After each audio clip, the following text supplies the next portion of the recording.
И я хочу также представить эту информацию на кыргызском языке. Саламатсыздарбы, урматтуу бүгүнкү онлайн дискуссиянын катышуучулары. Баарыңыздарды ушул биздин талкууга келгениңиздерге ыраазычылык билдиребиз. Бүгүнкү талкуунун темасы Кыргыз Республикасында жарандыгы жок адамдардын көйгөйлөрү. Ушул темага бүгүн биздин Жогорку кеңештин депутаты, КСДП фракциянын мүчөсүн саламатсызбы? Урумкалиева Чинара Чалагызовнаны чакырдык. Саламатсызбы, Чинара айым? Сиз абдан маанилүү көйгөй теманы көтөрүп атасыз. Бул теманы уже көптөн бери талкуулап кетип атабыз. Бирок чечими дагы жок болуп атат.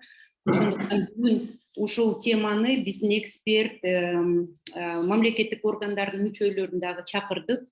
Баарын тааныштыра кетет элем азыр. Эгерде техникалык эмелер даярдыгыңыздар бүтсө, анда талкууну баштай берели. Эксперттер менен тааныштыра кетели. Биздин эксперт Ашуров Азизбек, Фергана өрөөнүнүн юристтеринин коомдук бирикмесинин мүчөсү, юрист, мамлекеттик органдардын өкүлдөрү Мамбетова Жипара, Кыргыз Республикасынын саламаттык сактоо жана социалдык өнүктүрүү министрлигинин кайрылман жана качкындар менен иштөө боюнча башкармалыгынын башчысы. Саламатсыздарбы? Тиленова Анара Эгембердиевна, калкты каттоо боюнча департаменттин жарандык маселелер боюнча бөлүмүнүн эксперти. Саламатсызбы, Анара Эгембердиевна? Жана биздин юрист Тандашева Назира, жана биздин команданын мүчөлөрү Элдияр, Ксения, баарыбыз ушул талкууга катышабыз. Урманбетов Жаныбек, сиздин депутатыңыз, сиз айым, Чынар айымдын кеңешчиси болот. Ошондуктан баарыбыз 1 сааттын ичинде ушул чоң маселени талкууга дагы чакырып кетебиз бүт биздин катышуучуларды. Кичине эрежелери менен тааныштыра кетсек, ар бир спикерге бир 10-15 мүнөт берилет. Кийин талкууга киришебиз. Биздин чат түз эфир боюнча суроолор келет. Андан тышкары биз дагы бир аз суроолорду даярдап койдук. Демек баштай берели. Чынар айым, сизге сөз. Саламатсыздарбы? Мен ушул депутаттык ыйгарым укуктарымды ушу ноябрь айынан баштап иштеп жатамын. Анан ушул ишимди баштаганда эле ушул проблема менен мен столкнулась с этой проблемой без гражданства. Ушул ишимди баштаганда эле круглый столго келип калдым. Ошондо Кытайдан келген кыргыздар, Тажикстандан келген кыргыздар, этникалык кыргыздар, башка дагы Өзбекстандан келген кыргыздар, ошол кыргыздардын круглый столунда ушул 30 жыл эгемендик алгандан баштап биздин мамлекетке көчүп келип, анан балалуу болуп, бирок ушундай укуктук статусубуз жок.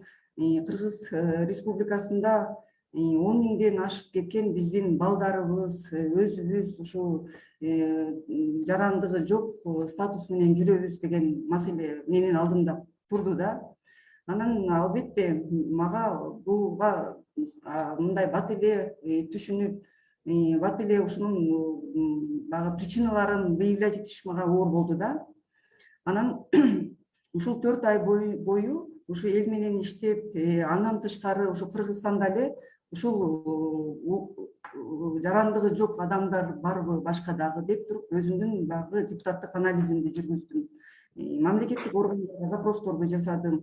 Анан менин алган маалыматым боюнча, оказывается, у нас вообще не ведется Кыргызстан боюнча жарандыгы барбы, жарандыгы жокпу деген анализ мындай расмий жүрбөйт экен. Бир дагы орган бул маселе менен мындай заниматься этпейт экен. Болгону ушу 1914-жылы ошо Бириккен Улуттук Уюмунун ошо качкындар менен иштөө агентствосы боюнча биздин өкмөт менен 2014-жылы ушу республика боюнча жарандык жок адамдарды табуу боюнча, алардын санын аныктоо боюнча бир компания жүрүптүр да. Ошол компаниянын негизинде биздин Кыргызстанда 13.700 адам, анын ичинде 2300 бала ушул жарандыгы жок деп аныкталыптыр. Бирок азыркы күндө ушул цифра, ушу 13.000ден ашык адамдын жарандык андан ары алдыбы же алган жокпу, алардын андан аркы тагдыры белгисиз экен да. Мен эч бир органдан андай маалымат ала алган жокмун. Анан мен сиздерге мындай айтып кетсем, ушул жарандыгы жок болуп калуунун себептерин издедим да. Эмне себептен ушундай абалга туш келди? Же болбосо эмне себептен ушул негизи ушул жарандыгы жок деген маселени эки бөлүп карасак болот экен да. Биринчиси бул адамдар таптакыр жарандыгы кайсыл жер мамлекетте төрөлгөндүгүн билбейт, ата энеси ким экенин билбейт экен, же балдар үйүндө болуп калышы мүмкүн, же болбосо кошуналарда бир кандайдыр бир топ адамдардын бир үйүндө тарбияланып калып чоңойгон балдар болот экен да. Ошондой балдарды мен ошол өзүмдүн практикамда көрдүм. Анан экинчиси, туулгандыгы тууралуу күбөлүгү жок. Ата энеси бар, туулгандыгы жөнүндө күбөлүгү жок, себеби ата энесинин укуктук статусу жок. Ата энеси эч бир жарандыгы жок адам, бирок ошол жарандыгы жок болгон статусту мамлекеттен алган эмес. Себеби жарандыгы жок деген статусту мамлекеттен бир определенный процедура менен алынат экен. Андан кийин балдар Кыргыз Республикасында төрөлүп, өсүп, мектепке барып керек болсо, себеби биздин мамлекет биздин балдарды ушу регистрациясы барбы, регистрациясы жокпу, ата энесинин статусу кандай экенине карабай, биздин мамлекет балдарды окуу менен камсыз кылат, мамлекет окутат. Бирок ал окуп аткан баланын гражданствосу жок болот. Ошондуктан ушул мамлекеттеги ушул мектептер дагы ушу балдардын жарандыгы барбы жокпу деген маселе менен демек таанышпайт экен деген мен себептерин изилдеп чыктым да. Андан кийин экинчиси, ата энесинин граждандыгы жок бала төрөлгөнү, ошол боюнча болуп атат. Анан дагы бир себеби, ата энеси Кыргыз Республикасына көчүп келип, граждандык жарандык, биздин Кыргыз Республикасынын жарандыгын алганга документтерин тапшырат. Бирок процедуралар 1-2 жылга созулат экен. 2 жылда бала боюнда бар болуп келиши мүмкүн экен, кош бойлуу болуп. Болбосо Кыргыз Республикасында багы кош бойлуу болуп, ошол жарандык алганга чейин төрөлүп калган балдар болот экен да. Ошондо менин практикамда ушундай көп, ушул категорияга кирген адамдар абдан көп болду. Ата энеси Кыргыз Республикасынын жараны, а балдары 18ге чыгып, школду багы, у нас же разрешается же в школе обучаться. Анан балдары паспорт аламын деп 17 жашка чыгып, жарандык алыш керек деген маселе туруп калат экен да балдардын алдындачы. Анан өзүңүздөр элестетип көрсөңүздөр, бала 17 жашта жакшы мектепте окуп, окууга тапшыра турган мезгил келгенде, ал бала өзүнүн мен жарандыгы жок экенин билип калып атат да. Анан жарандыкка тапшырайын десе, ал чет мамлекеттин дагы гражданын эмес, же Кыргызстандын гражданын эмес. Кайрылман деген статус, бул кайрылман деген статус берип коелу десек, мен ал жөнүндө да ойлондум да, бул балдар андан ары окуп кетиш үчүн бул кайрылмандын статусун берип, ошонун негизинде окууга тапшырып алышсын деп мен алдыма максат коюп, ага аракет кылып көрдүм. Көрсө ата энеси Кыргыз Республикасынын жарандыгын алып алган үчүн ал кайрылман деген статусту да ала албайт экен да. Кайрылман деген статус бул биз кыргыз мамлекет катары ушул чет мамлекеттен келген кыргыз улутундагы адамдарды биз кыргыз деп таануу жана Кыргыз Республикасынын кепилдиктерин берүү да. Биз аны кыргыз деп таануу дегенде ушундай дагы коллизиялар, пробелдер бар экен биздин законодательствода. Биз ал балдарга дагы керек болсо ошондой кыргыз деп тааныган керек болсо статусту бере албайт экенбиз да. Анан ушундай маселелерди, ушул себептерди мен эсептеп чыктым, таап чыктым. Бирок ГРСке дагы кайрылдым. Мен азыр дагы мындай толук айтып коеюн. Азыр биякта эксперттер да отурат, ошол эле соответствующий органдардын дагы тиги жетекчилери отурат. Анан ГРСтин подзаконный актыларында эгерде ата энеси Кыргыз Республикасынын жараны болсо, балдары Кыргыз Республикасынын жарандыгын ала алат деген норма бар. Ошого карабастан подзаконный актыларында бала деген түшүнүк 18 жашка чыкканда бала деген түшүнүк бар, 18 жашка чейин. Бирок ГРСтин подзаконный актысында 14 жашка чейин эле ошол ата эне баласына атуулдук алганга документтерди тапшырып, ушул 16 жашка чейин гана жетишип калыш керек деген норма бар экен да. Сиздер эми билесиздер, бизде баягы мектепти качан окуп бүтөт, аттестат алып, окууга тапшыруу керек болгондо гана балага паспорт керек болот экен дагы. Окууну бүткөндө гана ата энелер ошол паспорт алган паспортный столдорго барышат экен. Ошол жерден баланын баягы ушундай статуста болуп калганы, лицо без гражданства болуп калганын бала ошол 17 жашка чыгып, мектепти бүтүп, аттестат алып аткан убагында гана, паспорт менен аттестат алып аткан убагында гана балдар билип калат экен. Ошондой балдар азыр 5000ден ашык биздин Кыргыз Республикабызда жашайт экен да. Ошону менен бирге эле мен бир нерсени сиздерге белгилей кетким келет. Бизде 2019-жылы ушул Женевада граждандыкты ошо жарандыгы жок болуу коркунучун жоюу боюнча БУнун комитетинин сессиясында биздин Кыргыз мамлекети биз ушул жарандыкты жойдук, биз ушул жарандыкты нольго түшүрдүк деп туруп биз отчет берип атабыз да. Биз көптөгөн эл аралык ушул адам укугу боюнча, балдар боюнча өзүбүздүн мындай эл аралык конвенцияларга кошулганбыз да. Анан ошонун себептен биз ошол эл аралык нормадагы өзүбүздүн милдеттерибизди мамлекет катары аткарышыбыз керек. Бирок мен ушу изилдеп көрсөм, биздин мамлекет ушул жарандыкты жок болуп калуу тобокелчилигин жоюу боюнча конвенция бар да. Ошол конвенцияга биз кошулбаптырбыз. Эгерде ал конвенцияга биз ушу ратификация кылып кошула турган болсок, анда биз ушу көптөгөн мындай Кыргыз Республикасынын милдеттемелери болуп калат да, ошол конвенциянын алкагындачы. Ал үчүн деген жарандыгы жок адамдарды убактылуу жайгаштыруу борборлору, акысыз юридикалык аларга эме кылышыбыз керек эле да, статусу жок документтештирип берүү боюнчачы. Бул милдет биздин мамлекетке ошо бюджетибизден көптөгөн чыгымдарды талап кылынат экен.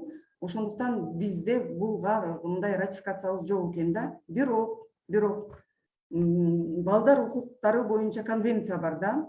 Ошол конвенциянын 7-статьясында ар бир бала төрөлөрү менен регистрация болуш керек. Ошол мамлекетте кайсыл жерде төрөлсө, ошол жерден төрөлөрү менен регистрация болуш керек. Ошол жерден свидетельство о рождениясын, төрөлгөндүгү тууралуу күбөлүгүн алыш керек. Жана ошол регистрация болгон жердин жараны деп эсептелиш керек деген конвенциянын ушул 7-статьясы бар да. Ошол статьянын алкагында биздин ушул закондорубуздагы ошол адам укуктары, балдардын укуктары, ушул негизи биз ушул мыйзамдарыбызды ушул калыбына келтириш керек. Ошол себептен мен ушул жарандыгы жок болуп калуу коркунучунда турган адамдарды туулгандыгы жөнүндө күбөлүгү болушу, андан тышкары ушул паспорту бул адамдын мамлекет менен болгон укуктук мамилени тастыктоо катары кызмат кылат да. Ошондо эмне болот? Бул адам эркин жүрө алат, адам окуй алат, жеке менчикке ээ боло алат, пенсия ала алат, медициналык камсыздоо менен мамлекеттен кепилдик ала алат, мамлекеттик кызмат көрсөтүүлөрдү ала алат. Ошондой эле адам баласынын жашоосундагы ири мындай окуялар бар да, ошо турмушка чыгуу, үйлөнүү, балалуу болуу, ошол окуяны баягы регистрация кылынат да, закондоштуруп, ошого статусун алат да. Ушул мен санап кеткен артыкчылыктар, ушул адамдын бул укугу да, ушул укуктардын баарынан тең тебеленип калып атат да адамдар. Андан башка мен ушул өзүмдүн анализимде 90% ушул жарандык жок болуп калуу коркунучу, жарандыгы жок болуп калган конкретный учур жана жарандыгы жок болуп калуу коркунучунда турган адамдар көбүнчө ушу этникалык кыргыздар экен да, 90%. 10% биздин Кыргыз Республикасынын жарандары экен. Кыргыз Республикасынын жарандары, алар ар кандай, мисалы үчүн төрөлүп, көчөгө баланы таштап кеткен болот экен, бирөө үйгө таштап кеткен, ошондо бороону багып алган, ошол боюнча баланын документтештирилбей калган, ошол сыяктуулар болот экен. Же болбосо мага таңга тааныбагандар бар экен. Мен андай балдар менен жолуккан учурларым болду. 30га ошол балдар чоңоюп, бирөөнүн үйүндө 30га чыгып, балалуу болуп, анан өзүнүн эле статусу эмес, эми ал по наследству баласына кетип аткан, ушу жарандыгы жок болуп калган бар экен да. Анан СССР убагында, Советтер Союзу убагында бизде багы бир эле паспорт болгонда, ошол бир эле паспорт ар кандай багы жумуштун негизинде, же болбосо турмушка чыгып кеткен боюнча, мисалы үчүн Украинада жашагандар бар экен, башка багы ошол СССРдин курамына кирген мамлекеттерде жашап, ошол жерден паспорт алып, анан форма 1 деген бар паспорт алып аткандачы, ошол форма 1-ди ошо башка, ошо СССРдин башка биздин курамыбызга кирген азыркы өзүнчө суверендүү мамлекетинен алган паспорттар бар экен. Алар бир 60-70ке чыгып калган адамдар экен. Анан дагы эле пенсиясы жок. Ошо мен ушул маселе менен кайрылат деп, андай адамдар да мага көп келди да. Ошол кызыл мурунку СССР паспортумду жоготуп жибергем. Мен паспортный столго барсам, сиз деген ошол мамлекеттен паспорт алганыңызды тастыкташыңыз керек деген мага справка алып келишиңиз керек. Болбосо биз запрос кылабыз, сиздин запросуңуз 3 жылдан бери келбей атат, 5 жыл болду келбей атат. Мен эч бир өзүмдүн ким экенимди тастыктай албаймын деген маселе менен мага көп кайрылышты да. Ошондо мен анализимде 90% бул ушул этникалык кыргыздар и 10% бул биздин эле жарандар болуп калды да. Анан ушул себептери ушул улуттук биздин мыйзамдардагы боштуктар, пробелдер бар экен да, боштуктар, анан коллизиялар, анан ошо подзаконный актылардын бир татаалдаштырылган мындай механизмдери, буну бир себептер да. Экинчи себеп багы 90% багы этникалык кыргыздар деп атпаймынбы? Бул этникалык кыргыздардын маселесин чечүү бул бир эле органга келип такалбайт экен да. Бир эле орган, мисалы үчүн миграционный эле служба бул өзү жалгыз эле саясатын жүргүзө албайт экен да. Көрсө, бул ГКНБ, МВД, биздин миграционная служба, ГРС, ушул 4 орган биргелештикте ушул закондорду бир карап, бир анализ жасап, анан ушуларды аныктап, анан чыгыш керек экен. Анан мен негизи бул маселе бүгүн эле пайда болгон жок да, 10 000 кишинин 10 000ден ашык эми мага айтып келген боюнча болуп атат да. Анан ушул маселе бул көп жылдан бери болуп атат. Анан мен буга анализ кандай жүргүзөсүңөр деп мен ГРСтен ошо билгеним боюнча, мисалы үчүн мен ар бир мага кайрылган жарандарга мен суроо узатып жаттым да. Сиздер ушул паспортный столго барып жатасыздарбы? Анан дальше, мисалы үчүн, паспортный столго келди, документи, мисалы үчүн, жанагы эле балдарды айтып коелу да, ушул Кыргыз Республикасында төрөлүп, ата энеси атуулдук алып, анан жанагындай акыбалда калгандар да, граждандыгы жок болуп калгандар. Силер паспортный столго эмне кылып атасыңар дегенде, бизден ушу ата энең Турциядан келген болсо, мурун көчүп келген болсо, же болбосо башка мамлекеттен же Кытайдан келеби, биздин мамлекеттин, сенин ата энең биздин мамлекеттин жараны болсо деле, мурун ошол жактан жарандык алып келиптир. Сиздер ошол Өзбекстандан же Тажикстандан расмий жарандыгым жок деген справка алып келишиңиздер керек. Мындай эми абсурд да булчу. Бала өзү ошону менен заниматься этиш керек да. Ошону алып келишиңер керек. Анан ошонун негизинде сиздин жарандыгы жок деп туруп, анан жарандыгы жок деген статус берилет экен да. Анан ушул жарандыгы жок деген статус алгандан кийин гана бала жанагы окууга тапшырышы мүмкүн.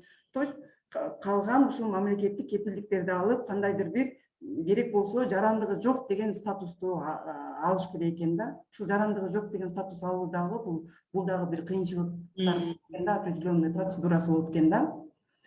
Ошондой. Анан ошонун негизинде мен мыйзам иштеп чыктым. Ал мыйзам ушул Кыргыз Республикасынын биздин Кыргыз Республикасына көчүп келген этникалык кыргыздарга берилүүчү кепилдиктер, башкача айтканда биз ушул биздин мамлекетке көчүп келген этникалык кыргыздарды кыргыз деп таануу жана аларга ошол Кыргыз Республикасынын жарандык алып алганга чейинки кепилдиги да, жарандык алып алганга чейин күтүп атканда алар медициналык кызмат алыш үчүн, окуш алыш үчүн, иштеш үчүн жана башка ушул биздин жарандар катары өзүнүн адамдык укуктарын менен пайдаланыш үчүн ушундай статус кайрылман деген статуска мен ушу өзгөртүү киргизип атам. Андан тышкары жарандык боюнча. Эми жарандык боюнча ушул адам укуктары боюнча ушу конвенциялардын негизинде ушул жарандыгы жок адамдарды жоюу максатында ушул конвенциялардын негизинде эки багытта биз адамдарга жарандык бере алат экенбиз да. Бул биринчиси балдардын төрөлгөнү боюнча, төрөлгөн жерине, ошо территория кайсы мамлекетте төрөлгөн, ошол боюнча жарандык берүү. Экинчи багыты бул парадстуу деп коет экен да, туугандыгы боюнча кимге тууган, мисалы үчүн биз жанагы кайрылман статусун берүү менен, кыргыз деген статусту берүү менен биз Кыргыз Республикасынын жарандыгын алып атабыз да. Ушул эки багытта биз жарандык бере алат экенбиз. Анан мен ушул мыйзамды ушул эки багытта иштедим дагы. Эгерде Кыргыз Республикасына көчүп келген этникалык кыргыздар ушул жакта төрөлсө, баласы төрөлүп, окуп, чоңойсо, төрөлөрү менен алар Кыргыз Республикасынын жарандары болуп эсептелет деген норманы киргизип атам. Андан тышкары эгерде бул эми жанагы 30га чыгып калган балдардык эмес да, экинчи маселеси 40га чыгып калган, 50ге, 70ге чыгып калган ушул адамдардын ал бир 5000ден ашык адам да, ошо лицо без гражданства статусунда жүргөндөр. Алар колунда туулгандыгы жөнүндө күбөлүгү бар кыргыздар көчүп келген. Кайсы мамлекетте келсе, ошол мамлекеттин туулгандыгы тууралуу күбөлүгү менен. Экинчиси ошол мамлекеттин националдык улуттук паспорттары менен келгендер да. Бирок биздин улуттук мыйзамдардын негизинде ошол адамдар биздин улуттук мыйзамдардын негизинде эгерде улуттук паспорттун мөөнөтү өтүп кеткен болсо, бизге жарандык алууга перечень документтер бар да, кандай механизмдер менен алганга болот. Ошол документтерге, ошол паспорт просроченный болсо, өтүп кетет, мөөнөтү өтүп кеткен болсо, анда ал жарандыкка бергенге укугу жок болуп калат экен да. Анан ошол эрежелер боюнча, закон боюнча. Анан менде суроо жаралып атат аларга, ошол этникалык кыргыздарга: а сиздер эмне үчүн паспортуңарды келип жатканда жанагынтип мөөнөтүнөн өткөрбөй, ошол көчүп келип атканда ошол мамлекеттен жаңы паспорт алып туруп, анан бул жака көчүп келишиңер керек эле. Биздин мыйзамдар ушундай, силер баягы действующий деп коет, баягы иштеген паспортуңар менен келишет дегенде көбүнчөсү ошол жарандыгы жок болуп калган адамдар 91-92 жылдагы граждандык согушта ушу Тажикстандан көчүп келген кыргыздар экен да.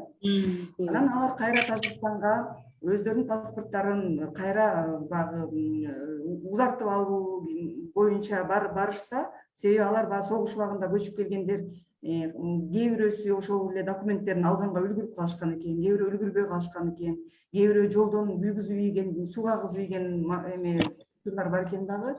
Ошол Тажикстанга барганда көп архивдер күйүп кетиптир. 5 жылдык согуштун ичинде көп архивдер күйүп кетиптир дагы. Алардын төрөлгөндүгүн да тастыктай албайт экен, алардын паспорттарын да тастыктай албайт экен дагы. Бир масса таптакыр документи жок калыптыр да. Анан ошондон бери ушул маселе келип жатат экен дагы, алар панастестүү балдарын өткөн экен дагы, ушундай массага баягы ири баягы жарандыгы жок адамдардын бир тобу пайда болуптур да биздечи ушул. Анан бул маселе эми чечилүүчү эле маселе. Анан ушул маселени чечиш үчүн эми булар барып өзүнүн мамлекетине барып алып туруп, архивдери күйүп кеткен болсо документ ала албайт. Ошон үчүн болгон мамиле эмеси же свидетельство о рождениясы болсо, же паспорту болсо, ошо по родству бул жакта тайнеси болот, же небереси болушу мүмкүн, же таятасы болушу мүмкүн, же Деген киши болуш керек. по родству дейт да, ошону кыргыз деп аныктай турган таэжеси болот, же болбосо ошо атасынын иниси болушу мүмкүн. Ушул сыяктуу тууганы аркылуу атайын комиссия менен ошол кыргыз экенин аныктап туруп, анан ошол акт менен ушул кыргыз деп таануу деген кайрылман статусун берүү сунушталып жатат ушу мен иштеп жаткан азыркы мыйзам боюнчачы.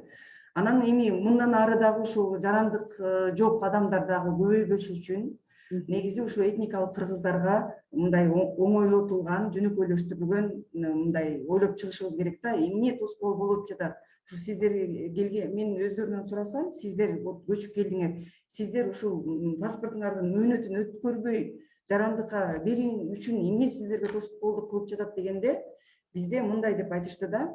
Биз Кыргыз Республикасына тигил жактан учеттон чыгып келебиз дейт да. Башка мамлекеттен учеттон чыгып биз бул жака көчүп келебиз. Таптакыр аякка тиешебиз жок дейт. Бул жака келгенден кийин жарандык жөнүндө мыйзамы боюнча, жарандыкка берүү тартиби боюнча алар регистрация деген бизде бар да. То есть каттоого туруу, жашаган жериңен каттоого туруу. Бул мындай айыл өкмөтүнө барып эле бир справка алып алуу эмес. Ошол кимдин үйүндө квартирага турсаң, баягы ижарага алып турсаң, ошол үйгө сен домовойуна турушуң керек экен. Ал үчүн ал үйдүн ээсин жетелеп алып, паспортный столго барып, анан ал сага макулдугун берип, анан 6 айга регистрацияга турат экен да. Анан ар бир эле ошол үйдүн ижарага берип аткан ээси ага макул болбойт экен. Мен паспортный столдор менен да сүйлөштүм. Силер мага айтып бергилечи, ал бул процедура кандай өтөт? Көрсө, ошол ижарага берип аткан үйдүн ээси алып барганда ал үйдүн ээсин да сүрөткө тартат экен. Ээрчитип келген ошол эле этникалык кыргызды аны да сүрөткө тартып, анан регистрацияга 6 айга тургузуп берет экен да. Анан андай ответственностьти бизге ижарага берип аткандар алгысы келбейт экен. Себеби эми квартирага ижара алгандар кандай адамдар, ал эч ким билбейт, эч ким анын өзүнүн эмесин алып, баягы жоопкерчилигин алып качат экен да андай нерседен. Төлөбөсөң жөн эле чыгып кет, мен барбайм деп. Анан айла жок, алар жөн эле ижара алып туруп, анан ушул регистрация маселесинен 2 жылдап, 3 жылдап, анан жанагы паспорттардын мөөнөтү ушул регистрация үчүн өтүп кетип жатышыптыр да. Анан азыр баягы бизде ички миграцияда деле ушундай да, ички миграцияда деле мына азыр көп айылдардан Бишкекке, Чүйгө көчүп келип атышат. Анан аларда да ушундай маселе жаралган. Бирок ички миграцияда ал маселе ошол көчүп келген адамдар баягы регистрацияга тура алат. Ошол эле айыл өкмөттөрдүн юридикалык адреси боюнча деген закон бар да. Анан ошого таянып туруп, ошол эле этникалык кыргыздарды дагы ушул кайсы айыл аймакка көчүп келсе, ошол жердин айыл өкмөтүнүн юридикалык адресине турганга, регистрация болгонго болот. Ошонун негизинде келип туруп жарандык алса болот деген норманы азыр мен киргизип атам. Ошондо ушул бул дагы ошо жарандыгы жок болуп калуу кесепетин жоюунун бир жолу болот да. Ошол анан жакшы, аябай көп мындай нюанстар көп экен. Чынар эми 24 мартта каттоодон өттү сиздин долбооруңуз. Кайсы окууда каралды? Кандай мындай фракция боюнча, комитет боюнча кандай колдоо бар сизде? Ошону дагы айтып кетсеңиз. Эми азыр бул мен январь айында коомдук талкууга чыгарып, андан ары анан өкмөткө заключение берет да, өкмөттүн 17 мамлекеттик органдар карап чыгат. анан өзүнүн заключениясын берип ошентип отуруп мына бүгүнкү күндө мына жакында эле бир жуманын ичинде араң өкмөттүн заключениясы келип түштү да. Жакшы. Эми жогорку кеңеште биздин социалдык комитет өзүнүн заключениясын берет. Андан тышкары конституционный комитет өзүнүкүн 3 комитетке келип түшөт да. Эми анан эл аралык комитетке келип түшөт дагы. Алар өздөрүнүн тиги жыйынтыгын чыгаргандан кийин анан биз биринчи окууга алып чыгабыз да. Бирок мени абдан кейиткен нерсе бул эми ойлонуп тургандагы нерсе экен. Мындан ары ушул багытта да иштеп көрүш керек экен деп атам да. Бул мындай да, адамдын тагдыры менен ойнобош керек да. Өзгөчө баланын тагдыры менен да. Баланын тагдыры эч качан күтүп турбайт да. Баланы бир керек болсо бир айда каралбай калса, же ушул эле образованиясы берилбей калса, анын тагдыры таптакыр башка руслода кетет да. Анан ошон үчүн мен ушуну аябай мындай мага срочно жасап бергиле деп кайрылдым, өзүм бардым. Ушунчалык мен депутат болуп дагы ушул артынан өкмөткө барып чуркап ушинтип жүргөндө мындай ар бир ушул өкмөттүн мындай жай кыймылдаганы, анан обу жок соглашенияларда, обу жок 17 органга барат. Ошо 17 орган түшүнөбү, түшүнбөйбү, алар кармап жатып алышат экен да. Баягы срок 17 эмес 14 күн же 1 ай деп турган ошол срогунда өзүнө тиешеси жок болсо да кармап жатып алат экен. Ошондой тоскоолдукка учурадым да. Анан мен келечекте ушул маселени дагы негизи мындай көтөрүп карай турган маселе экен деп мындай ойлоп койдум да. Рахмат, Чынарайым. Сиз депутат болуп ушул көйгөйдү чече албай канча бир мамлекеттик органдардын эшиктерине дагы эме кылсаңыз дагы узун убакытта чечиле турган маселе болуп калып атат. Бизге бул далил болду. Ошондуктан мамлекеттик органдарга дагы сөз берели. Мүмкүн алар тарабынан дагы бир кандай бир сунуштар болор, же болбосо өзүлөрүнүн көз карашы, же мыйзам түрүндө бир нече тоскоолдуктар барбы деп ошол анда сизге рахмат чоң. Мен оюмча азыр министрликтин дагы эмесин угайлы. Мамбетова Жыпар айым, сизге сөз берели. Сиздин министрлигиңиз кандай ушул маселеде позицияда? Ушул деңгээлге канчалык салым кошо аласыңар? Же бир чоң көйгөй барбы? Ошол тоготор жерин дагы айтсаңыз. Саламатсыздарбы? Мен жакшы эле угуп атам сиздерге. Угуп атат. Жакшы. Чынара кызына негизинен аябай туура маселе көтөрүп атат. Бул маселе көп жылдардан бери мындай коюлуп келип, бирок чечилбей жаткан болчу. Мен өзү бул бөлүмдү башкармалыкты жетектеп ушу 5 жылдан бери иштеп атамбы. Жанагы кайрылмандардын жана этникалык кыргыздардын арасында жана жарандысыздык деп айтабызбы, кандай жарандыгы жок адамдардын саны аябай эле көп да. Негизи аябай эле көп. Эң биринчи баягы ушул көйгөй менен ушул көйгөйгө көп дуушар болгон адамдар, ушул катмардагы адамдар десек жаңылышпайбыз. Эже туура маселе көтөрүп кетти. Негизинен алганда 90% эле ушул калктын катмарына туура келет. Анан сиздер айтып атпайсыздарбы, именно кандай көйгөйлөр бар деп? Эже көйгөйлөрдү аябай бардыгын бирден санап кетти. Алгач келгенде эле этникалык кыргыздар биринчи каттоо маселесине келгенде эле адам каттоого алыныш керек. Ошол каттоо маселесинен көпчүлүгү мындай эме болуп атат да, маселелер чечилбеген бойдон калып атат. Себеби дегенде бизде баягы упрощенный порядок регистрации этнических кыргызов жок да. Азыркы баягы мыйзамга демилге көтөрүп, баягы юридикалык ошол жергиликтүү өз алдынча башкаруу органдардын юридикалык адреси боюнча катталууга укуктуу деп баягы мыйзамга атайын ченем киргизип атат. Бул ченемдин киргизиши өзүнүн убагында баягы мезгилдин талабы десек болот. Андан сырткары туурабы ушул чоң бир препятствияны, ушул тоскоолдукту эгерде ушундай норма мыйзамга кирип калса, анда көп тараптан чечилип калар, Ооба, бул эгерде бул ченем кирип кала турган болсо, кабыл алып кала турган болсо, этникалык кыргыздардын бир чоң көйгөйү чечилет деген үмүттөбүз. Себеби дегенде, каттоого турмайынча ошол эле социалдык кызматтарды дагы алганга көйгөй жаралып атат. Мисалы, каттоосу жок болсочу, ошол эле убакта баягы билесиз, биринчи кезекте эле жер маселеси. Жер маселеси эми да албетте бардык эле жарандарыбызга көйгөй жаратып келаткан, жер ресурстары бардыгыбызга жете бербейт. Бирок ошол эле учурда баягы айыл өкмөттөрдүн эгерде мүмкүнчүлүгү болуп кала турган болсо, жер участогун бөлүп берүүдө алардын каттоосу жоктугу дагы бир аз мындай тоскоол болот да. Эгерде каттоодо болгон болсо, алар баягы белгиленген тартипте мыйзам алкагында алардын алганга мүмкүнчүлүгү бар. Ошол биринчи эң көйгөй чоң маселе ошол эме каттоонун жоктугу өзүнүн кедергисин тийгизип атат. Бул катмардагы сандардын баягы көбөйүшүнө. Ошондой эле жанагы экинчи дагы бир чоң көйгөй бул 18 жашка чыгып жарандык албай же мурунку өлкөсүнө бара албайт, же Кыргызстандын жарандыгын ала албай ушинтип орто жолдо калып кеткен жарандарыбыздын дагы саны көбөйгөнү бир аз өкүндүрөт да. Анан мисалы өткөн мурдагы жылы билесиздер, дүйнө жүзүндө Кыргызстан биринчи жолу биринчи болуп өлкөлөрдүн арасында в мире деп кой, дүйнөдө биринчи болуп жарандыктыкты баягы жойду деп аябай төш каклап биз жарыя кылганыбыз менен бүгүнкү күндө депутат айым айткандай 10 миңден ашуун жарандыгы жок адамдар өлкөдө дагы деле жүрөт. Аны биз моюнга алышыбыз керек.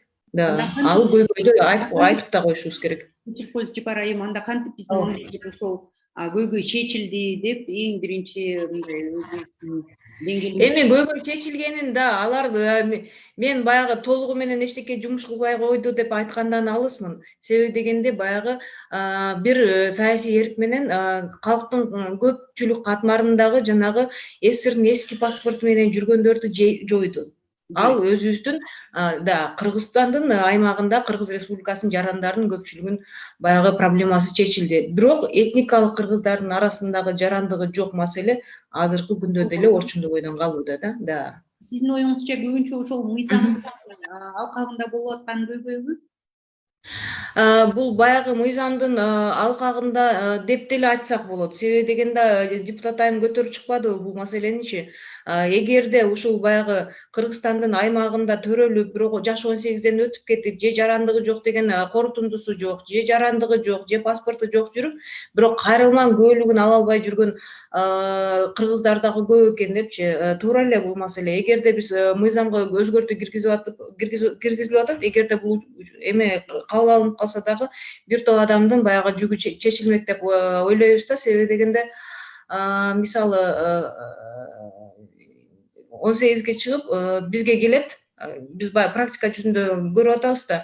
Же кайрылман статусун алганга мүмкүнчүлүгү жок, же паспортко тапшырганга мүмкүнчүлүгү жок.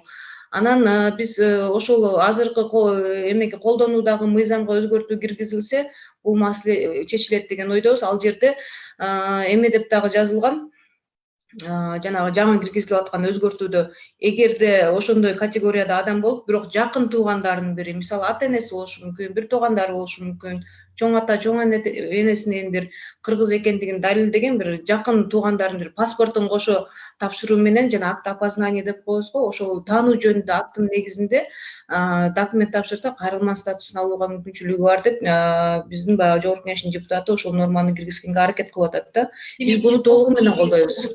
Ооба, колдойбуз. Силердин курултуусунда мындай позитивдүү эме берилген, сиз министрликтин тарабынан. Биздин министрлик толугу менен колдойбуз, бирок баягы макулдашуу учурунда биз баягы топтоочу орган болуп эсептелдик да. Ошол жерде Тышкы иштер министрлиги бул маселеге карата бир аз мындай өзүнүн толуктоолорун дагы сунуштап атат. Эгерде ошол толуктоолор менен кабыл алынып калса деле бул жакшы нерсе да. Ошо юстиция министрлиги менен Тышкы иштер министрлиги өздөрүнүн баягы көбүнчө булар баягы бул маселе менен түздөн түз сталкиваться этпегенге, аларга мындай түшүнгөнгө бир аз кыйыныраак болду. Ушуну мындай кеңейтип жазыш керек деген өздөрүнүн сын пикирин беришти да. Баарыбызга белгилүү, мына Орусияда, андан тышкары Казакстанда ушундай программалар абдан жакшы иштеп атышат. Мамлекет тарабынан тоскоолдук эмес, жалаң эле мындай жардам берүүгө аябай көп мындай процедуралар өтүп атат да. Эгерде биздин ушул 5-6 миң жарандарыбыздын биздин ушул башка мамлекеттен келип ушунчалык кыйналып бул жакта жашап турган ушунча жылдан бери чече албай атсак, анда иштер начар деп айтсак болот экен. Эми иштер начар таптакыр эле иш жүргөн жок дегенден алысмын. Бирок баягы билесиз да, мамлекет мыйзам алкагында, биз мамлекетти кургандар, аткаруучу бийлик мыйзам алкагында иш жүргүзгөнгө биз мажбурбуз. Мыйзамда азыркы күндө кандай жазылса ошондой иш жүрүп атат. Рахмат Жапар айым. Көз каранды биздин эксперти Азизбек мырза, сизди дагы угуп, ушул кээ бирки нюанстарды дагы толуктап кетсеңиз ушул маселе боюнча. Чоң рахмат. Биринчиден өтө көйгөйлүү маселелерди бүгүн талкуулап атабыз. Чынара Чала кызына чоң рахмат сиздин долбооруңузга. Ушул бардыгы болбосо дагы негизги себеп болгон мыйзамда ошол боштук пайда кылган өзгөртүүлөрдү киргизип атыпсыз. Биз жана сиз айтып кеткен бардыгын санап кеттиңиз. Негизги моменттерге бир аз токтолуп кетсем, биздин коомдук бирикме 2008 жылдан бери ушул этникалык кыргыздар менен, жарандыгы жок адамдар менен иштеп келебиз. Анан жана бир цифраны айтып кеттиңиз эле, 13.700 адам жана Кыргыз Республикасынын 2019 жылы Бириккен Улуттар Уюмунун Женевадагы болгон мындайча айтканда жарандуулукту жоюу боюнча маалыматы боюнча айтып кетсем, бизде билесиздер жана журналисттердин жанагы табличкасы деп коет го, Кыргыз Республикасы жарандыкты жойду деген. Бирок негизи пресс-релизде Бириккен Улуттар Уюму 2014 жылы 10 жылдык жарыялаган. Бардык мамлекеттерге, мүчө мамлекеттерге ушул көйгөй бардык дүйнөнүн мамлекеттеринде бар. Ушул биргеликте ар бир мамлекет өзүнүн аймагында ушул жарансыздык маселесин чечсин деп Кыргызстан биринчилерден болуп баштаган. Биздин коомдук бирикме дагы ушул чоң компаниянын мүчөсү болуп, мамлекеттик каттоо кызматы менен Кыргызстандын бардык тубандарында 3 жылдын арасында 13.707 адам каттаганбыз, жарандыгы жок адамдар деп. Анын бардыгын, анын ичинен 2000ден ашууну жаш жетелек балдар, бардыгы Кыргыз Республикасынын жарандуулугун кабыл алган. Анын арасында эми ал үймө-үй подворный болгон эмес, бирок ар бир айыл өкмөт ар бир айылга барылган. 30дан ашуун мобилдүү топ түзүлүп, ага биздин юристтер, мамлекеттик каттоо кызматынын өкүлдөрү катышып, Бириккен Улуттар Уюмунун ошол качкындар боюнча агенттигинин каржылоосунда болгон чоң программа болгон. Бардык ошол табылган жарандардын жарандуулугу аныкталып, Кыргыз Республикасынын жарандуулугу ыйгарылган. Бул президенттин астындагы атайын комиссия бар, ошонун атайын жарлыктар менен.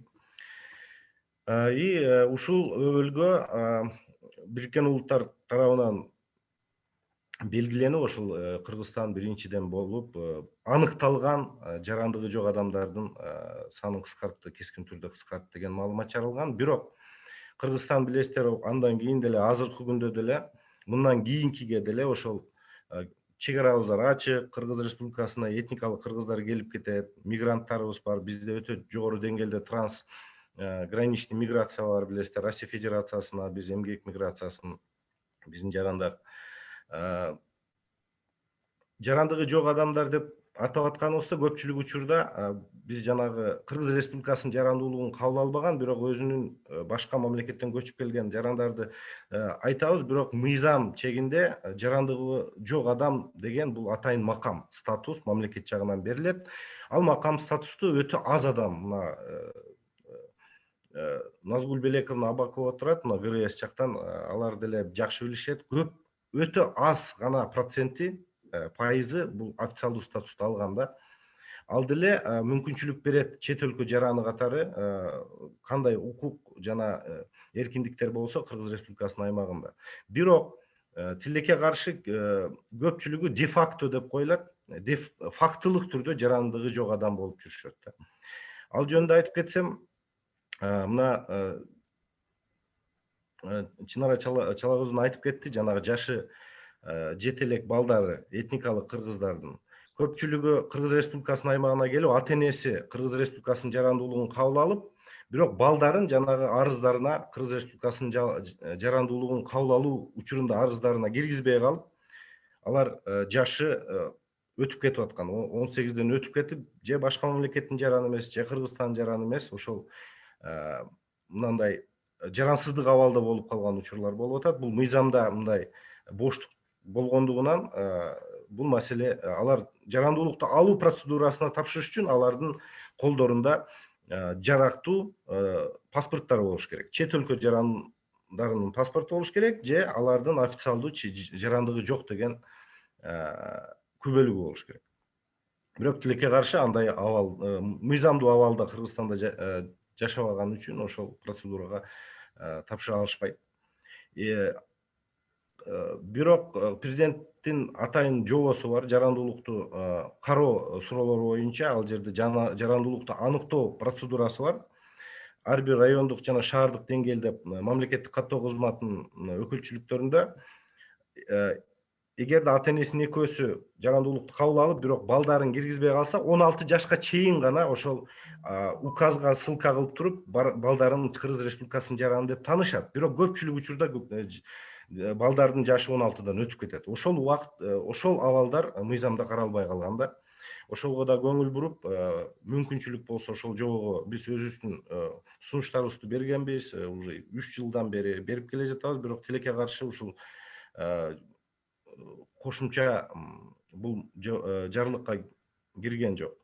Бирок азыр оптимисттик маанайдабыз, эмне дегенде 29 январда ушул жылдын президент Садыр Жапаровдун 1-4 жарлыгынын биринде ошол миграциялык кырдаалды оңдоо боюнча этникалык кыргыздардын жана жарандыгы жок адамдардын абалын чечүү боюнча өзүнүн чараларын көрсөткөн да. Ал жерде более детально турат. Ошол өзгөрүүлөр мыйзам катарында кабыл алынса, мен ойлошумча дагы эле жакшы болот. Дагы мен айтып кетер нерсе, жанагы 90% этникалык кыргыздар дедиңер, биз Ош шаарында турабыз, жана көпчүлүк учурда мигранттарды да кабыл алабыз да, коомдук кабылдамабызгачы. Азыркы учурда мындай маселе болуп атат да, Кыргыз Республикасынын жарандуулугунан биздин эле жарандар баш тартып, мына Россия Федерациясына барып жарандуулук алам деп, бирок ала албай калып, эки жактын тең мындай арасат жарандыгы жок абалда калып калган учурлар болуп калып атат да. Бул өзүңөр уксаңыздар керек, бир 3 жыл мурда мына Кордайда чек арада калып калган учур болгон бир жарандын. Ал механизм, укуктук механизм жок экен. Ал кандай кылып чек арадан өтөт? Мисалы үчүн Кыргыз Республикасынын жарандуулугунан баш тартып кетип атат. Россия Федерациясына барып, ал жерден жарандуулук ала албай, ошол эле Кыргыз Республикасынын паспортун колдонуп кайра Кыргызстанга келип атканда, базадан чек арачылар көрүп, сиз баш тартыпсыз, паспортуңуз жараксыз экен деп чек арадан киргизбей коет. Азыркы күндө деле бир Сауд Аравиясында бир биздин эле кыргыз жараны, мурдакы кыргыз жараны баш тартып указ менен чыгып кеткен, ал жактан жарандуулук ала албай, миграциялык абакта отурат экен. Жарандуулугу аныкталган эмес. Депортация кыла албайбыз дейт, эмнеге дегенде Кыргызстандын жараны. Туугандары жүрөт, ал маселени чече албайт. Мындай маселелер бүгүнкү күндө туулушу мүмкүн, эмнеге дегенде мыйзамда боштук бар. Биздин мигранттардын саны, өзүңүздөр билесиздер, жараны, булар эмгек курагындагы көпчүлүгү Россия Федерациясында экинчи кош жарандуулук алган. Эми кош жарандуулук деп айта албайбыз, эмнеге дегенде ал үчүн атайын келишим жок, бирок башка жарандуулук деген бизде атайын берене бар, 6-берене жарандуулук жөнүндөгү мыйзамда. Аны көпчүлүгү билишпейт, ошондуктан жарандуулукту баш тартпай эле жарандуулукту алат. Биз Кыргызстандын жарандуулугунан чыгып кеттик деп жүрүшө берет, бирок алардын ата энелеринде, тайтыкта, башка туугандарында калган жаш жетелек балдар бар. Ошолор 16га паспорт курагына жетип, документ алып атканда, ошол жана Чынара Чала кызына айтып кетти, ушул жарандуулугун аныктоо процедурасында да көйгөйлөр бар да. Ошол боюнча дагы сиздердин көңүлүңүздөрдү буруп кетким келет. Жана кайрылман статусу боюнча азыр кепилдиктер боюнча атайын долбоор өтүү процессинде болуп атат деп айттыңыздар. Мен дагы бир өзүмдүн сунушумду айтып кетсем, практика жүзүндө кайрылман күбөлүгү Кыргыз Республикасынын аймагында этникалык кыргыздарга визасыз мыйзамдуу жашап турууга берген укук берет да. Бирок тышкы миграция жөнүндөгү тышкы миграция мыйзамы бул чет өлкө жарандардын жана жарандыгы жок адамдардын Кыргызстандын аймагындагы мыйзамдуу кириши турушу жөнүндөгү ошол жоболорду бекиткен мыйзам. Ал жерде кайрылман статусу жөнүндө эч кандай эме жок. Кайрылман күбөлүгү менен чек араны кесип өтүүгө мүмкүнчүлүгү жок. Эмнеге дегенде тышкы миграциясы жөнүндөгү мыйзамга дагы бул же мамлекеттик чек ара жөнүндөгү мыйзамга дагы бул документ чек араны кесип өтүүчү документ болуп кирген эмес. Эмнеге дегенде мисал катары айтып кетсем, чет өлкө жарандары Кыргыз Республикасынын аймагына келгенде виза менен же визасыз мамлекеттен келсе каттоо менен же вид на жительство менен башка максаттар менен узак мөөнөткө келсе, мисалы үчүн вид на жительство менен убактылуу же постоянный вид на жительство менен чек араны кесип өтүп атканда ошону да өзүнүн паспорту менен кошо көрсөтүп көп чек араны кесип өтсө болот. Этникалык кыргыздар Кыргыз Республикасынын аймагына келип кайрылма статусун алган чакта деле эгерде өзүнүн мамлекетине барып калган үй жайын оокатын сатып кайра келебиз деген максаттар же болбосо документтерге кайра кетип аткан учурда кайрылман статусу менен чек араны кесип өтө албайт. Алар кайра чыгуу визасын оформление кылыш керек. Бул жана МИДке болгон да биздин сунушубуз. Алар чыгуу визасын оформление кылып анан чыгып кетишет. Ушул эгерде кайрылман күбөлүгүн чек араны кесип өтүүгө уруксат берген документтердин тизмесине кошсок, ошол эле вид на жительство визанын катарына ушул кайрылмандардын ушул Кыргыз Республикасына келүү процедурасын, чек араны кесип өтүү процедураларын кыйла жеңилдетет эле да. Дагы бир кошумча айта турган нерсе, конвенциялар боюнча айтып кеттиңиз. Бириккен Улуттар уюмунун 54-жылкы апатриттер жөнүндө жана 61-жылкы жарансыздыкты жоюу боюнча конвенциясы бар. Бул көпчүлүк Бириккен Улуттар уюмунун мүчөлөрү кабыл алган, Орто Азияда Түркмөнистан кабыл алган биринчи болуп. Кыргызстан финансылык анализ өткөн эмес деп кабыл алган эмес, бирок көз каранды финансылык анализ болгон. Бул боюнча Кыргызстан финансылык бул эки конвенцияны ратификациялоо Кыргызстан үчүн финансылык, мындайчасы айтканда, нагрузка болбойт деп чечилген да. Бул жерде жанагы биз кабыл алган качкындар жөнүндөгү конвенцияда ал жерде жанагы кабыл алуу процедуралары боюнча көпчүлүк финансылык нагрузкалар мамлекет мойнуна алчу эле милдеттер. Бул эки конвенция боюнча бунун жакшы жагы биз үчүн көп. Эмнеге дегенде көп гарантиялар өзүнөн өзү кирет. Жана сиздер азыр долбоорлоп жаткан сунуштардын көпчүлүгү ошол жерде эл аралык стандарттарга ылайык жазылган. Ошол Кыргызстандын бул конвенциялар ратификация болсо, Кыргызстандын улуттук мыйзам чөйрөсүнө киргенден кийин алар деле биздин мыйзам эмебиздин законодательствонун бир части болуп, бөлүгү болуп калат да. Ошондуктан мен ойлойм, ушул эки конвенцияны Кыргызстан сөзсүз түрдө ратификация кылышы керек го дейм. Эмнеге дегенде ошол жанагы бир гана маселе ошол финансылык жактан анализ болгон болчу, бирок мен сиздерге айта алам, көз карандысыз анализ болгондо финансылык эч кандай Кыргызстан милдеттенмелер албайт. Бирок ошол эле учурда этникалык кыргыздарга, мигранттарга, жарандыгы жок абалга алып келүүчү көпчүлүк ушул кепилдиктер берилет да. Не только Кыргызстандын аймагында, чет өлкөдө жүргөндө деле. И бул конвенция боюнча жанагы проездной документ деп коет, жарандыгы жок адамдын деле проездной документи. Биздин жарандыгы жок адамдар чет өлкөдө абалда калып калса, ошолорду кайтарып келип Кыргыз Республикасынын аймагында жарандуулугун калыбына келтирүү процедурасына дагы мүмкүнчүлүк берилет. Кыскача ушул, сурооңуздар болсо. Рахмат сизге чоң. Бул чыныгы эле мындай мамлекеттик деңгээлде чече турган көйгөй болуп калды. Чет мамлекеттен дагы биздин жарандарыбыз канча кыйынчылыкка чагылып ушундай же үйүнө келе албай, ушундай дагы көйгөйлөр көп болуп атат. Рахмат сизге. Дагы ушул мамлекеттик каттоо кызматкерлерин дагы бир аз эмесин угайлы. Анар айым, сизге сөз. Мамлекеттик каттоо кызматкерлер мүмкүн бизге статистика бере алар же өзүнүн дагы мындай сунуштарын депутатка азыркы убакытта ушундай мыйзам долбоору каралып атканга мүмкүн азыр өзүңүз жеке пикириңизди дагы айта аласыз да. Рахмат. Саламатсыздарбы? Угулуп жатабы? Угулуп атат. Саламатсыздарбы? Ооба, бүгүн негизи бүгүнкү жолугушууда аябай мындай керектүү маселелер көтөрүлдү. Бул жарандыгы жок адамдар боюнча, этникалык кыргыздар боюнча. Анан айтып кетчү нерсе, белгилеп кетчү нерсе, азыркы биздин Кыргыз Республикасынын аймагында бул этникалык кыргыздарга, жарандыгы жок адамдарга жарандык маселелер боюнча мыйзамдын негизинде жүргүзүлүп жатат баягы Кыргыз Республикасынын жарандыгына кабыл алуусу. Анан негизи этникалык кыргыздар, анткени бүгүн этникалык кыргыздар боюнча сөз кетти, негизи жөнөкөйлөштүргөн тартипте кабыл алынат.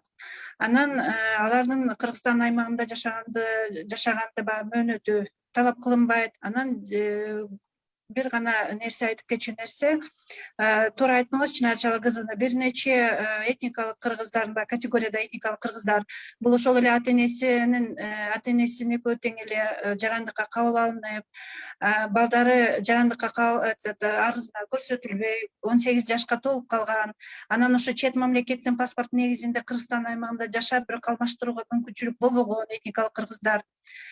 Булар боюнча Азизбек мырза айтып кетти, жана ал 29 январда Кыргыз Республикасынын президентинин жарлыгы чыккан, бул миграциялык кырдаалды жакшыртуу боюнча жарлыгы.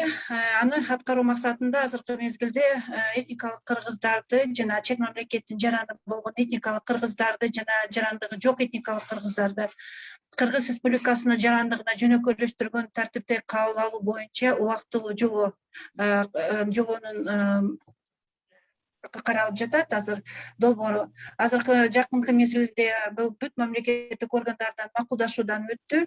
Эгерде Кудай буйрса, бул жакынкы мезгилде жобого кол коюлуп калган болсо, анда ошол азыр эле бүгүнкү айтылган категориядагы этникалык кыргыздарды жарандыкка кабыл алуу маселеси чечилет деп эсептейм.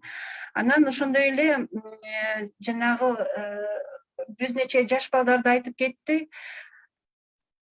16 туура айтылат, баягы Кыргыз Республикасынын президентинин жанагы 174 жобосу менен бекитилген Кыргыз Республикасынын жарандык маселелер боюнча жобосуна ылайыктуу 16 жашка чейинки балдар каралат да, жанагы ата энеси Кыргызстан жарандыгына кабыл алып, балдары арызга көрсөтүлбөй калса, анда 16 жашка чейинки балдарды жанагы паспорт бөлүмдөрүнүн жарандыкты аныктоо комиссияларында каралып, Кыргызстан жараны деген маалымат берилип, Кыргыз Республикасынын паспорту берилет. Ал эми 16 жаштан өтүп кеткен учурларда анда андай балдарды ата энесинин бирөөсүнүн арызы негизинде Кыргыз Республикасынын жарандыгына кабыл алуу документтери таризделет.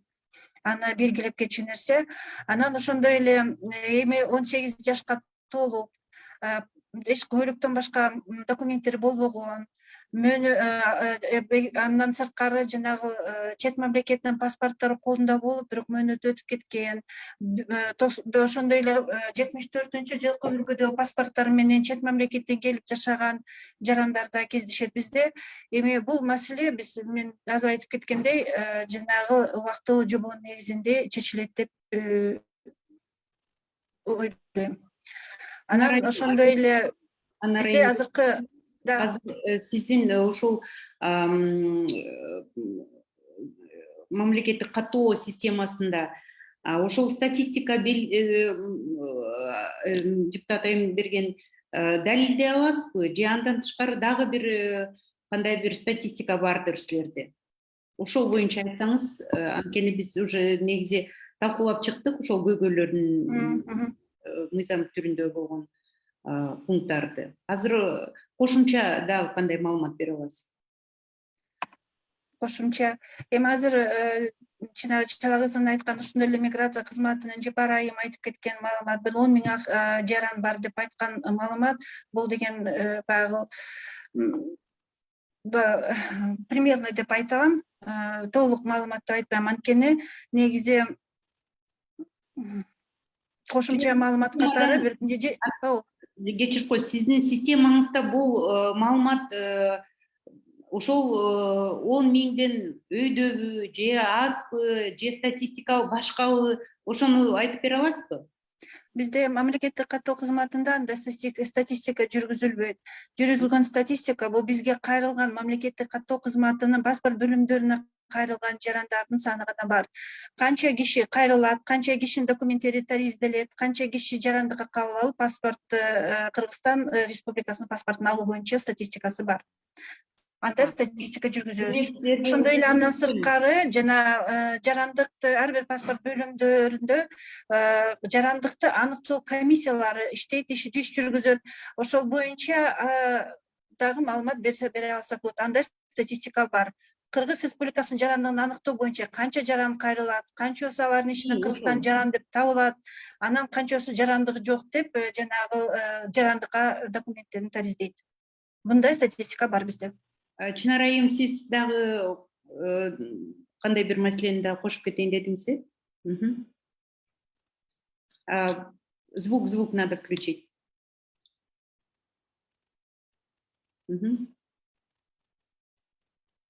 Угулбай калды. Дагы бир жолу. Эми угулду.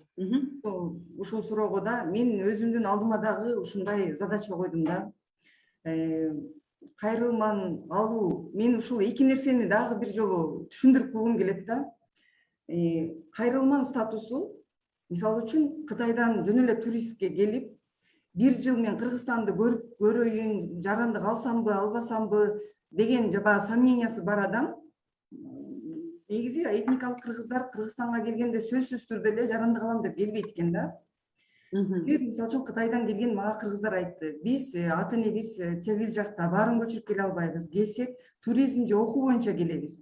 Ошондо эгерде туризм болуп 10 күндөн кийин биздин мөөнөтүбүз өтүп кетип калганда, бизде жакшы возможность бар экен, биз кайрылман деген статусту алып турабыз.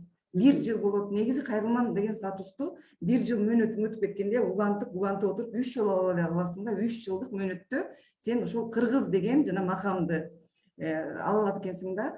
Ошону алып жүрүшөт, ал эмеси кайрылман. Ал эми ошол эле макам, кайрылман деген макам жарандык алууда эч бир өзү мындай иштебейт экен. Мамлекет катары аны кыргыз деп таанып коет экенбиз. Мамлекет катары кепилдиктерди берип, окутабыз, иштетебиз, жер менен камсыз кылабыз. Бардык биздин Кыргыз Республикасынын граждандары катары эле кепилдиктерди берет экенбиз дагы. Анан эмеси таң калыштуусу, биз жарандык бере албайт экенбиз анын негизиндечи. Мына азыр мен иштеп аткан мыйзамдын негизинде, эгерде биз мамлекет катары бир адамды жарандык кыргыз деп тааныдыкпы, кепилдик берип, мамлекеттен, бюджеттен акчаны которуп атабызбы, демек андан ары ошол макамдын негизинде жарандык алып кетиш керек. Анын ошондой укугу бар деп туруп, азыр ошол жарандык жөнүндө мыйзамга жанагы мурун паспорттун негизинде деп булар алып мөөнөтүнөн өтүп кетип көп проблемаларды жаратып атпайбы? Ошондой проблема албаш үчүн ошол биринчи баскычы жанагы миграционный службадан кыргыз деп таанылган макамын алгандан кийин ошол күбөлүктүн негизинде ГРСке барып туруп жарандык ала алат деп мен азыр ошону жана унутуп калыптырмын айтам деп. Ошондой жакшы норма кошуп атам да азырчы. Жакшы, ошентип толуктап кеткениңиз, анткени бүт мамлекет тарабынан кепилдиктерди алып ушундай категориялар кийин жарандык статустун ала албаса, негизи мамлекет тарабынан канчалык чыгым кетип атат, туурабы? Же биздин жарандарыбыз деп кабыл албай жардам эле берип атышат, андан тышкары ушул көп жылдан бери ушул статуста болуп атат. Сиз, Айсыбек, сизге дагы сөз.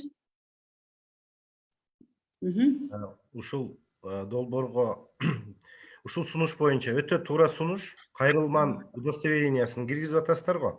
Бир гана кошумча, бул мындай болуп атат да, паспорт дегенде биз ошол жарактуу паспорт деп, алар жараксыз паспорттарды кабыл албай калып, кайрылман удостоверениясы болсо деле жарактуу, аны жарандуулук процедурасына тапшыра албаган бүгүнкү күндөгү барьерди жоготуу максатында болуп атат да. Ушул жерге бир гана кошумча, мына паспорт, кийин анан вид на жительство, кийин анан удостоверение кайрылман деп турат го. Ошол жерге же деген сөздү кошуп койсоңуздар. Эмнеге дегенде бизде практика жүрүндө паспорт жана кайрылманды сурап атат деп талдаган учурлар болуп калат да. Мындай эмне дегенде ушунун баардыгы керек дейт. Мисалы үчүн чет өлкө жаранында көрүп атасыз да, мисалы үчүн паспорт деп жазылып турат бул жерде. ошол мыйзам Баарын аткаруучу чогултуш керек болуп калат да ошол. баардыгын чогултуш керек болуп калат да, биз иш жүзүндө иштеп атканыбыз үчүн көпчүлүк учурда ушуну барып алып ал жерде мындайчасы айтканда далилдегенге аракет кылабыз да, а көпчүлүк адамдарга мына мыйзам жазылып турат, паспортуң, анан кайрылман удостоверение алып кел деп кайтарыш мүмкүн да. Эми ал ошондуктан туура болуш үчүн деп. Жакшы Азиз, анткени биз билебиз, мына депутаттар менен канча жылдан бери иштеп келе жатабыз. Эгерде юристтер ушундай колдоо жасаса депутаттарга, андан тышкары комитетке талкууга алып чыгып, ушундай нормалар дагы элге, коомчулукка белгилүү болсо, биз билебиз өзүбүздүн дагы демилгелерибиздин аркасында канчалык тез өтө турган мындай механизм түзүлөт да. Жакшы Азизбек, рахмат сизге. Рахмат Берке. Чынар айым, эгерде көп суроолор болуп калат бизде мындай онлайн режимде, ошону дагы үргүлөйлү жооп бергенге. Сизге дагы 1 мүнөт. Абайкер мырза, сизге абдан рахмат. Менин телефонумду алып алсаңыз, берип койсоңуздар жакшы болот эле. Себеби биз сиз менен дагы сиз эл менен иштегенден кийин ар бир толуктоочу нерселер мүмкүн дагы сиздин азыр 1-чи окууга кире элек, анан 1-чи окуу, 2-чи окуу режиминде бизде дагы кандайдыр бир өзгөрүүлөрдү киргизгенге мүмкүнчүлүк болот. Ошон үчүн сиз менен байланышалык дагы, анан бирге карап чыксак жакшы болмок да.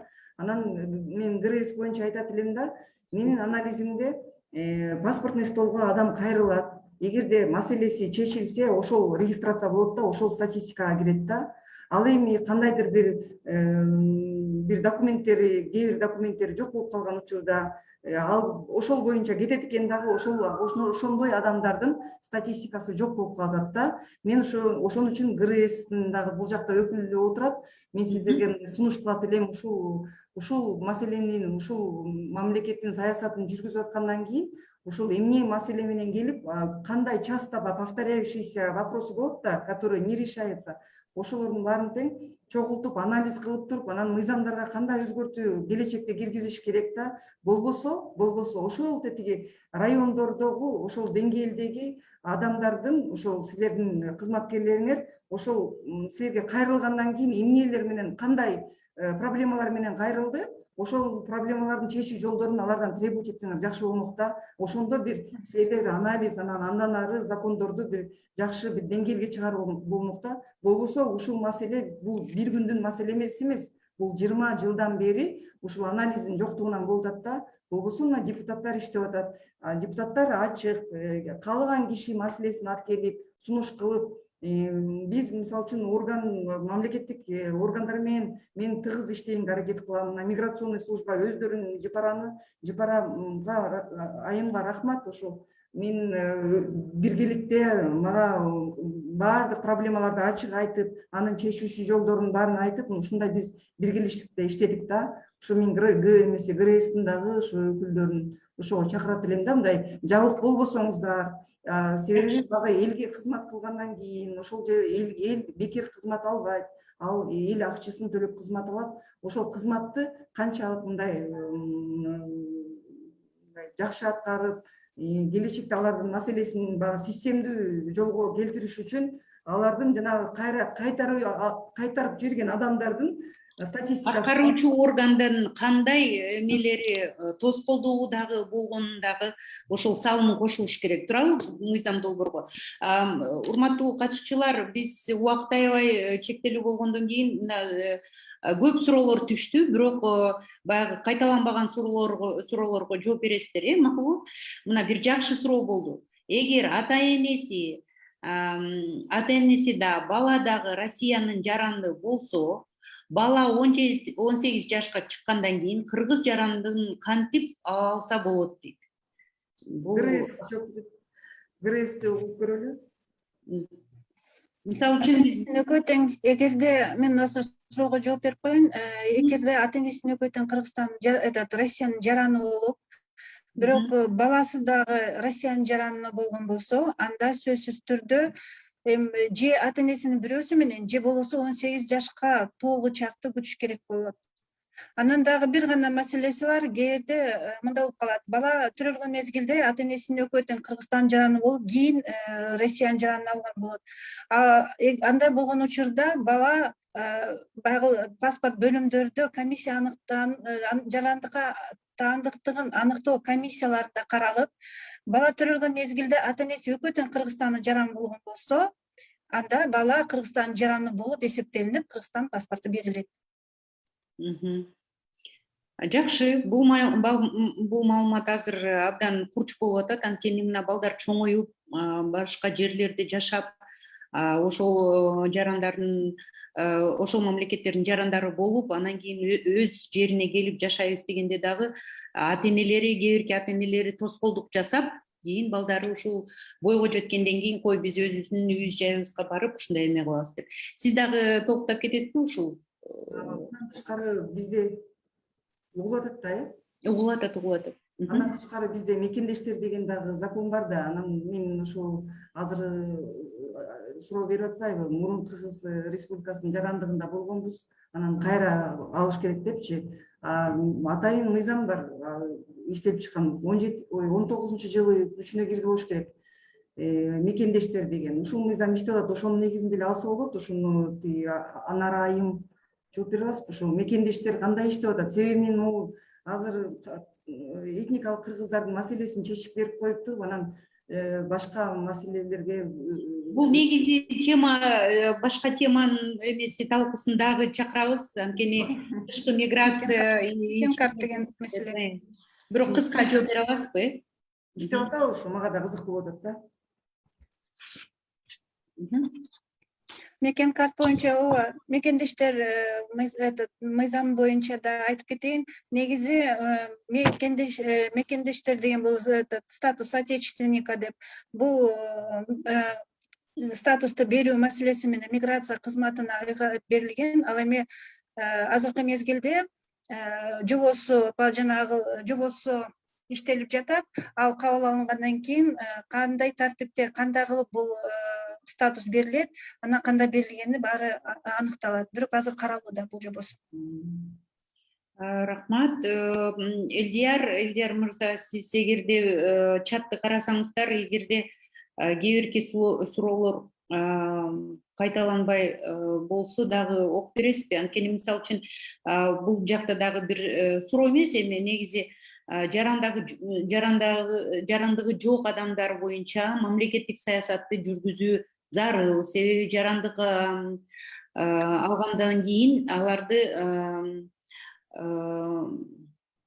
коомго интеграция кылуу керек, комплекстүү иш-чаралар деп. Биякта дагы бир суроо эмес, эми кандай десем, калуу тилек болуп атат да. Анткени бир чоң комплекстүү саясат болуш керек мамлекеттик тарабынан деп. Менин оюмча, сиз Чынар айым кийин ушул нормалар өткөндөн кийин бул негизи кийин депутат болосузбу, болбой каласызбы? Бирок уже өзүңүздүн темаңыз дагы болуп калды. Кийин ошол теманы көтөрүп дагы аягына чыгарат деп биз дагы ишенебиз. Элдияр, дагы бир суроолор болсо окусаңыздар, анткени бул жакта көп суроолор түштү, бирок суроолорго да жооп алдык да. Азыркы учурда ошо берилген суроолор боюнча баардык эле жооптор берилиптир. Ошондуктан кайра эле ошол суроолорду бергенге кажет жок деп ойлойм. Бир 30 суроолор келип атат. Эгерде мындай суроолор биздин коомго түшсө, анда сизге узатабыз, урматтуу эксперттер, урматтуу депутат. Чынар айым, биз ишенебиз, ушул негизи канча жылдан бери ушул талкуу болуп атат. Биздин этникалык кыргыздар, мына биз билебиз, мындай бир топ менен жашап, өздөрүнүн мындай коопсуздук дагы эмесин карайт, иш дагы таба албай атышат, иши кылып көйгөй аябай чоң болуп атат да. Эң жок дегенде 10 000 адам, бирөөгө аз көрүнөт, бирөөгө көп көрүнөт, бирок ар бир жарандын жашоосу, турмушу, ушул алардын балдары дагы ошол бойдон чечилбей келе жатат. Баарыңыздар Кошуп кетсем болобу? макул, кошуңуз Анара. Кечесиздер мен бир гана бир нерсени жана азыр Чынар айым айтып калды, Чынар Чала кызым айтып калды, жана кайрылман күбөлүгүнү өздүгүн аныктаган документ деп. Ал туура нерсе. Бизде мамлекеттик каттоо тарабынан 2018-жылы жарандык маселелер боюнча мыйзам долбоору өзгөртүү киргизүү боюнча мыйзам долбоору иштелип чыккан. Анан бул нерсе жанагы Кыргызстан жарандыгына кабыл алууда кайрылман күбөлүгүнүн негизинде кабыл алуу мүмкүнчүлүгү каралган. Азыр ал мыйзам долбоорунда көп эле нерселер каралган, ошол эле жанагы 16 жашта, 18 жаштагы жаш өспүрүмдөр боюнча. Азыркы мезгилде ал мыйзам долбоору юстиция министрлигинин каралуусунда, анткени ал аппараттык Кыргыз Республикасы президентинин аппаратына чейин келди, бирок кайра эле кайтарылды, анткени бизде быйыл жаңы конституция кабыл алынганына байланыштуу ага ылайыкталып кайрадан каралып жатат. Буюрса, эгерде бул дагы бул мыйзам долбоору каралса, бул маселе да чечилет деп ишенем. Рахмат чоң. Баарыңыздарга чоң ыраазычылыкты билдиребиз. Мына эгерде бири-бириңиздердин контакттарыңыздар керек болсо, биздин Назира айымга кайрылсаңыздар болот. Эгерде дагы бир ушундай талкууну чоң мындай саясий деңгээлге алып чыга турганыңыздар болсо, анда биз мүмкүн онлайн эмес, офлайн ушундай жыйынды уюштуруп бере турганга мүмкүнчүлүгүбүз бар.